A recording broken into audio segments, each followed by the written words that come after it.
Kemiskinan ekstrim tidak dapat diputus hanya dengan sekedar bantuan sosial. Ia membutuhkan strategi konkret yang mampu membangun kemandirian dari tingkat keluarga, menggerakkan potensi lokal, hingga menjadikan desa sebagai pusat pertumbuhan ekonomi baru.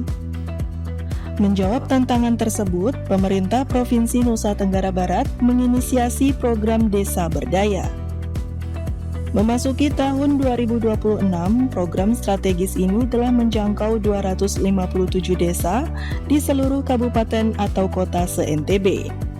Skema ini bergerak lewat dua kaki. Desa berdaya transformatif untuk memperkuat ketahanan ekonomi keluarga, dan desa berdaya tematik yang berfokus memperkuat ekosistem ekonomi desa secara kolektif. Di Desa Mekarsari, intervensi anggaran senilai 1,5 miliar rupiah dialokasikan secara presisi melalui klaster transformatif sebanyak 134 kepala keluarga menjadi penerima manfaat, di mana 115 KK mendapat bantuan modal usaha sebesar 7 juta rupiah per keluarga. Sementara untuk klaster tematik senilai 300 juta rupiah, desa ini memilih fokus pada sektor ketahanan pangan dengan budidaya ayam petelur demi menggerakkan ekonomi warga secara berkelanjutan. Namun, modal usaha saja tidak cukup. Kunjungan langsung Gubernur Lalu Muhammad Iqbal membuka fakta krusial di lapangan. Intervensi ekonomi wajib berjalan beriringan dengan perbaikan infrastruktur vital. Akses transportasi yang layak menjadi kunci agar hasil bumi seperti nira dan komoditas pertanian tidak terjebak di dalam desa.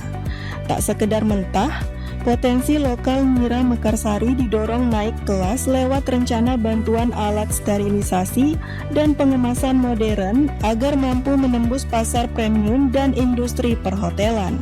Ternyata setelah kita lihat ada persoalan di luar persoalan masing-masing kakak yang perlu diselesaikan dalam rangka membuat roda perekonomian di sini bisa bergerak, yaitu masalah jalan.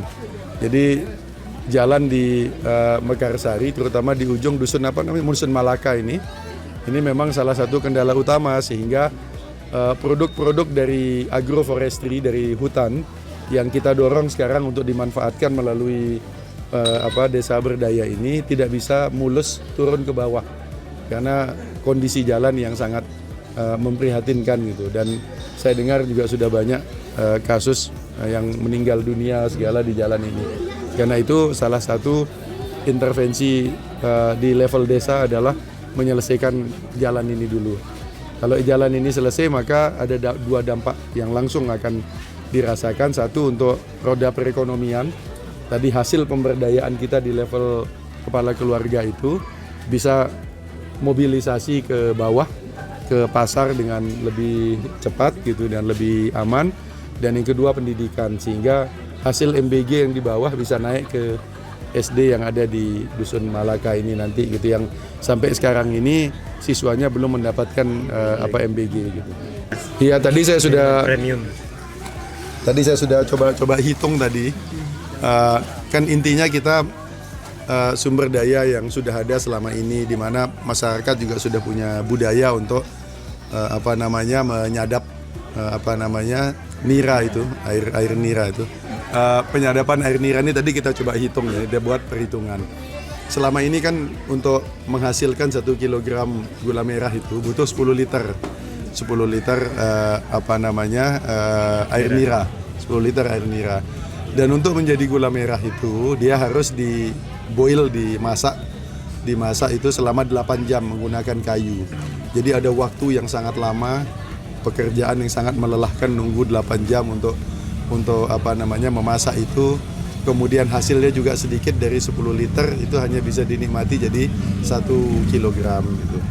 Nah, sementara kalau kita buat industrinya yang itu juga ternyata kita coba hitung kosnya tidak terlalu besar, itu maka masyarakat ini bisa menyadap nira itu menjadi minuman kekinian, minuman premium lah, yang segar gitu, yang kita suplai untuk hotel dan dan restoran yang di hotel-hotel bisa digunakan juga untuk welcoming drink gitu.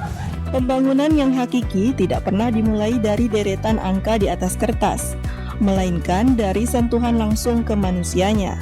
Ketika negara hadir langsung hingga ke pintu rumah warga, mendengar hambatan dan memicu kemandirian dari bawah, disitulah esensi NTB makmur mendunia mewujud nyata.